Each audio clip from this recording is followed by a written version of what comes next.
Hi, I'm Dana from Reps and Rhymes. You know what time it is. It's time to put the music to the test. We'll not just listen to music, we're actually doing something different today. Besides music and fitness, I'm here with our special guest, John Cerasani. He came all the way here to New York from the Chicago area. If you don't already know who he is, which you should, he's an amazing blackjack pro. He is an author, he's an entrepreneur, he's all the above. And this is just amazing. And I'm here to talk to him about how he became who he is, how successful he is, and also what he does to work up a sweat. So, John, thank you so much for being here. I believe that. I'm excited to be here. Yes. And I know you've done a lot of artists in the back, music artists.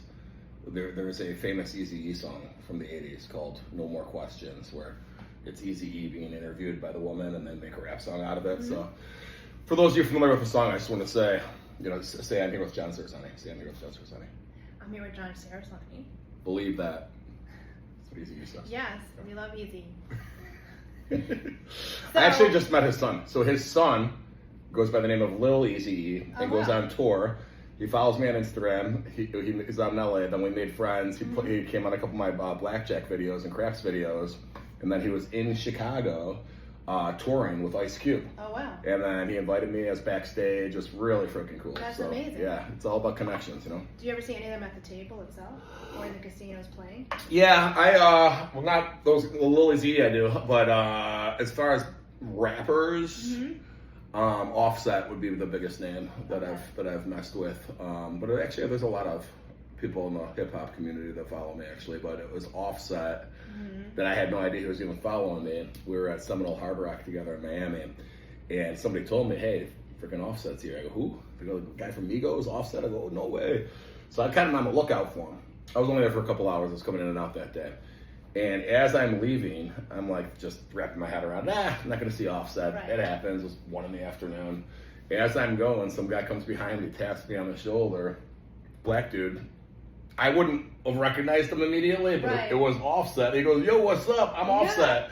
And he didn't, no one told him, I didn't tell anyone I was looking for him. He had actually been DMing me, because he knew I was going to be in town, wanting to play blackjack with me. That's amazing. I go, "Get out of here." So I go look, and sure enough, there's DMs sitting there from him, but it went to the freaking other mailbox that I never freaking see.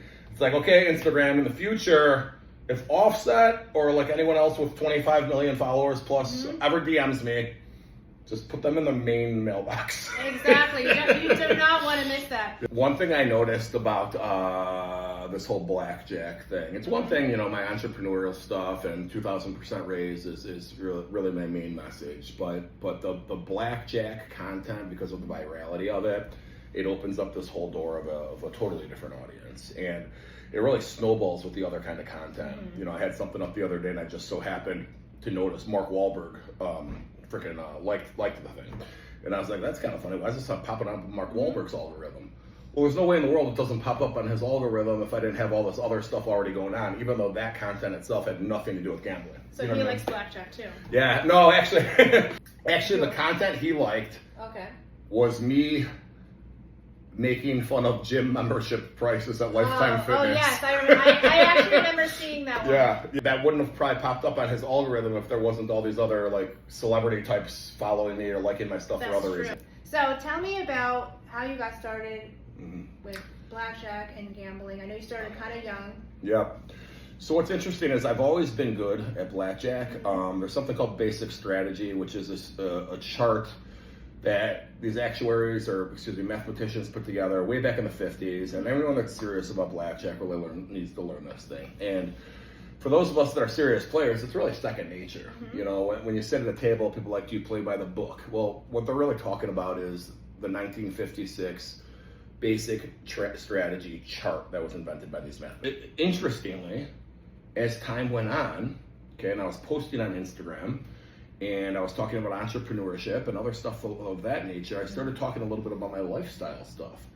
And I started speaking to the basic strategy chart while I was playing blackjack and why you should do this or why you should do that. Now, I was doing it in an entertaining way, but what I started to notice was the blackjack players were like excited about it. Yeah, heck, he's right. What he's saying is right. And other people were like, oh, damn, you're supposed to split eights against the king? They don't know that. So I don't know if my timing was just there. I think it has really everything to do with like my delivery and my personality. But the content was important enough to get people talking about it, you know? So since then, it's really morphed into a bunch of stuff. And, you know, I'm happy to be here. In addition to playing, you want others to learn what you do and how they can be successful. Yeah. And you have some books and you have some manuals. The Cerasani rules is just kind of my little 12-page document that I put together. I sell for $20. It's available on my page to get. This is kind of like the tip of the iceberg, but it's enough where, put it this way, no one's bought this thing and been like, that was a waste of money. Everyone's been like, oh, damn, I'm looking at the world differently now.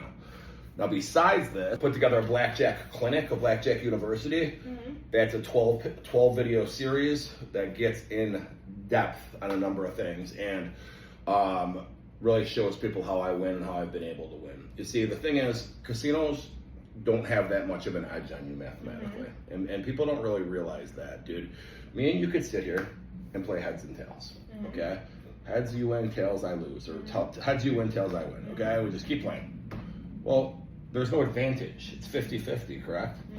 I could guarantee you, if the casinos only had that game and that game only, they would still be palaces, they would still give you free drinks, they'd still be giving you free rooms. Well, why, John? There's no edge. Mathematically, there's not, but emotionally there is. They're a building. They have more money than you. As a human being, we want to keep playing and getting that more money. And then the fact of the matter is, you can't survive the variance. If I'm betting tails and 10 heads come in a row, well, shoot, I might be out of money because I didn't bring enough money. I didn't manage my money properly. Well, the casino don't run out of money. So they're able to keep playing until the pendulum swings back their way. So if you play blackjack perfectly, as far as basic strategy is concerned, they only have a 0.5% edge. 0.5%, guys. 50% of 1% is their edge, guys, okay? Think about that. You could overcome that by managing your money properly, and I get into that. In this, I get into it, but really get deep into it in my Blackjack University / Yeah, I can't wait to check it out. Because I know for myself, I like to play for fun, but I really don't know what I'm doing. So definitely this manual, this booklet here, is great, especially for someone like myself who wants to do more, needs good advice. Smart girl. And on your downtime or when you do have free time, I don't know how you have free time because I always see you out there talking to people and everything. You're in good shape. You told me earlier that when you were younger, you used to play football. What are some things that you enjoy now? What do you like to do to work up a sweat? Well, I lift really low weights now and really low impact exercises. I'm a big guy. I'm 6'5", 270, and I played tight end at Notre Dame and Northwestern, and I just have always been a big guy. And I got to tell you, there was things that I did in my 20s and 30s that I just wish I didn't do. Looking back in life, you told me you're running a marathon. I was doing like the 8Ks and stuff for a while, and I was in pretty damn good shape, man. I was down to I was doing the Atkins diet at one point. I was down to 230. I mean, I was ripped, bro. And the issue though is, man, I was just too hard on my body, man. Just too hard on my joints. I'm too big of a guy to be doing this stuff. I couldn't even imagine doing a marathon. So I've really taken a step back, and I weightlift super low. I walk distances. I used to play basketball. Every time I do now, man, there's just something.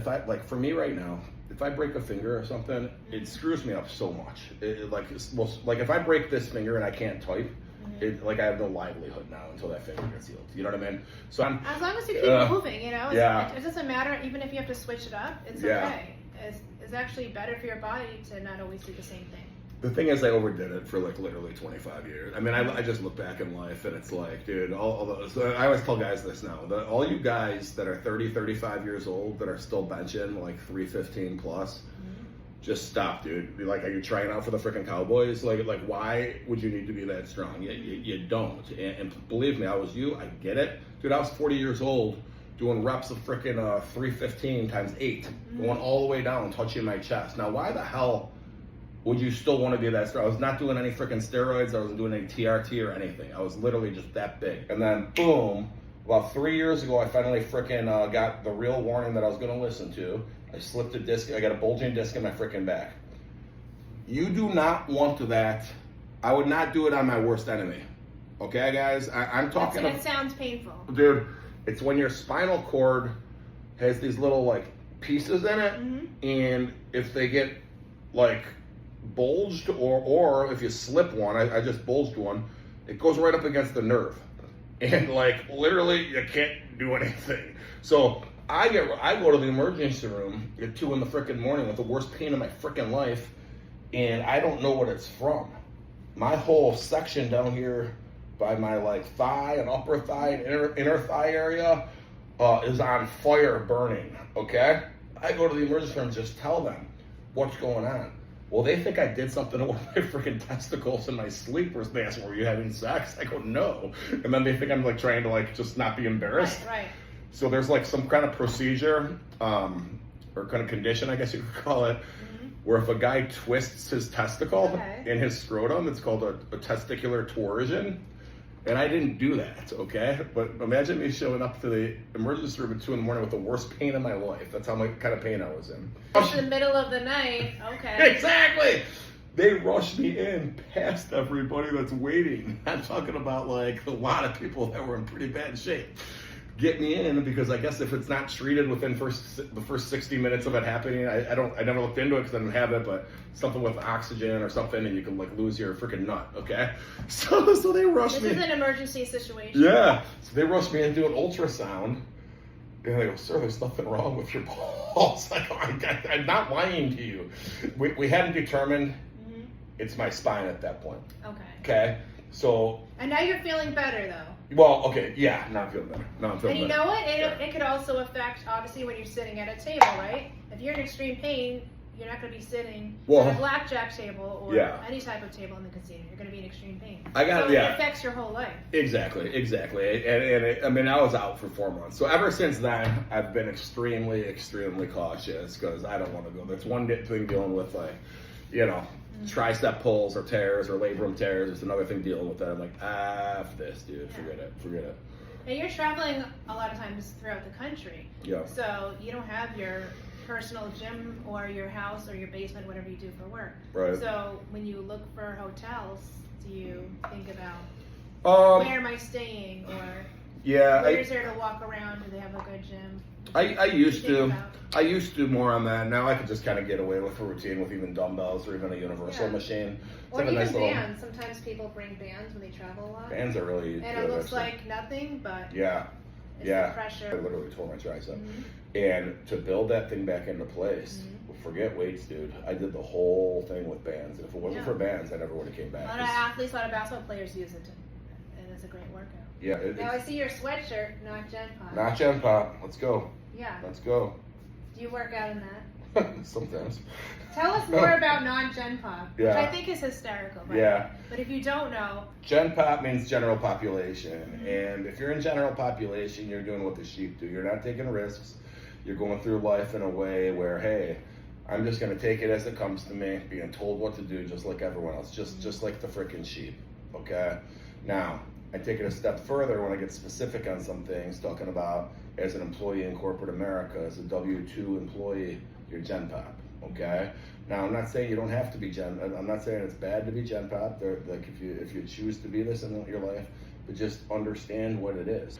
Guys, just be realistic with yourself, man, okay? You're a W-2 employee, and you think you're going to be retired when you're 50 and rich and have a yacht? Like, how exactly do you plan on doing that? Well, I'm 30 right now. I'm going to put this money aside and blah, blah, blah.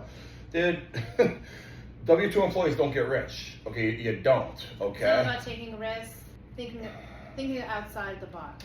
Exactly, and as an employee, you're stuck within the hierarchy of that organization, and it just doesn't work for an organization to pay employees enough where they could get rich and retire early. It makes sense to compensate them well so they will not go to a competitor, but they don't have an asset to sell at the end of the day. When I sold my company, I had to work at this other company that bought mine for a few years after, and there's people of that organization that did the exact same thing as me with the exact same success I had over the last 10 years. Well, the difference is over the last 10 years, I did it while working for myself. They did it while working for that organization that now I'm a part of. So now here we are working side by side with our, business that we've brought in. One of us is a multimillionaire. The other person is, thinks he's cool because he has a, freaking second home in freaking Cabo that he has to Airbnb, and freaks out with his wife if they don't, get the renter in time. It's like, dude, you know what I mean? And I'm not making fun of that guy, but you got to just realize that, like, if you take the risk by being your own boss, you have a far greater likelihood of having those dreams of, being Leonardo DiCaprio, throwing $100 bills at FBI agents on top of a yacht. Actually, Gen Pop, from a casino standpoint, Gen Pop is staying until you lose all your money and not leaving when you're off, because that's what Gen Pop does. There's multiple meanings of the word Gen Pop, but or the slot machines. Yeah, well, slot machines are definitely Gen Pop. The only way to win in slots is like to win and then never play again. That's the only way. Let me tell you a little secret about slot machines, okay? And this is why casinos don't like me, because I play blackjack and I write books like this that teaches you guys how to play blackjack and win. And slots, dude. If I was a slot machine influencer like some of these other guys, then God bless them, casinos love them, because it is literally free money to the casino. You can't teach somebody how to win on a slot machine. And even if you did, and even if you could, some of them claim they do that, fine, that's fine. I got news for you. The casinos still love those people, because the casinos are taking an automatic percentage off that top line no matter what. Okay? So every dollar that goes in, it don't matter if you show up at the casino and win 20 grand next weekend. The casino didn't make 20 grand less. They actually made more, because they're getting a percentage of every dollar that goes in. How it's dispersed amongst their population depends on who wins and who loses. But the casinos goes up with every dollar. I show up to a casino, you show up to a casino, and you do this, and you take them for 30 grand or 40 grand or even 2 grand, whatever it is. Guess what? That's 2 grand or 40 grand less that they made that weekend because of your presence. That's true. So they look at you very, very differently. Right now we're staying in Trump Plaza in New York City in Columbus Circle. An amazing state-of-the-art gym, an amazing view in Central Park right there. So let's think what the best options are. I think we should walk around Central Park. Okay. Yeah, that gym's it's really nice, but I think we'll be disturbing other patrons in there. And so we are in Central Park West. We are on this beautiful day. It's a little windy, but to continue our conversation, we are currently walking because, well, that's what I do. That's what he does. That's what I do. The joints, man. Actually, I need to get some freaking stem cell. People told me if stem cell will make my stuff better, so we'll see. You got to keep in shape somehow, and this is one of the ways. People underestimate going on a good walk, especially these hills in Central Park. Well, when I travel a lot, so I'll make sure I do stuff like this, whether it's Vegas, whether it's right now in New York City. I got a place in LA in West Hollywood. I like to walk up and down Sunset Boulevard. It's very hilly. So you get more, you get a little bit more than you realize doing that. Now, there are a bunch of people out there, influencers specifically. Influencers. Who maybe, they're like, how can I be like John? Yeah. How can I get my numbers up? I'm talented, I have all these great ideas. No matter what age, whatever your background is, whatever your business is, what's some advice that you could give to these people who are looking to grow their followers and just get more people? Well, it's almost cliche now because everyone started overusing the word about a year ago, but authenticity is what everyone talks about, right? And for me, I kind of always laughed at that. Well, what would you be besides authentic? And it's bigger than just that in itself, all right? So, like, I find myself now every once in a while, okay, I know I got this celebrity following me, or my followers are way up here. Maybe I shouldn't put this out there because, and I'll be conscious of it to the sense that maybe the audience won't like it. Right. But what I won't do is ever put something out there that's unauthentic. And, sometimes I post political stuff and I'll get accused of pandering. Like, okay, dude, you're pandering to the other side. You don't really believe that, or why are you watering down your message? And it's not, man. I am always authentic. And I think the people that are the OGs of the page know that. even if it seems like I'm watering something down or pandering, it means that I don't have that strong of a viewpoint on it. Hey, I'm a voice of reason. I could be open-minded. I think this, and this. However, if you consider this, I can see why maybe you think that, but you're gonna have to convince me otherwise. That's not pandering. That's being broad-minded. Okay. Right. And if you want to grow your social media following, you got to build credibility with your audience. That when you do stuff like that, they don't think less of you. Okay. That they actually give a crap of what you're gonna say.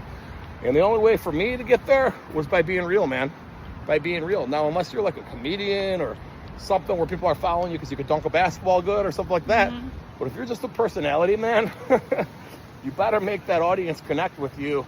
And if they think you're a liar or disingenuous, forget about it. Forget about it. No, that's definitely good advice, because you have to stay true to yourself. And even when I came up with my idea for Reps and Rhymes, I said, who am I? I'm not just going to do something random. Yep. And I love working out. I love fitness. I love music. I love fashion. And what's a better way than to put this program together where we learn from people working out and their advice. And I think your format, while you bring other guests on like me and whomever to interview them, there's plenty of opportunities for you as the host, the quote-unquote host, I guess, to have your personality shine through. So even though you might be highlighting someone else in an interview like this, your audience is still getting to know you, which is important. That's true. Thank you, everyone, for watching, and make sure to like, follow, and share our content. Smash the like button. And follow this guy. If you're not already.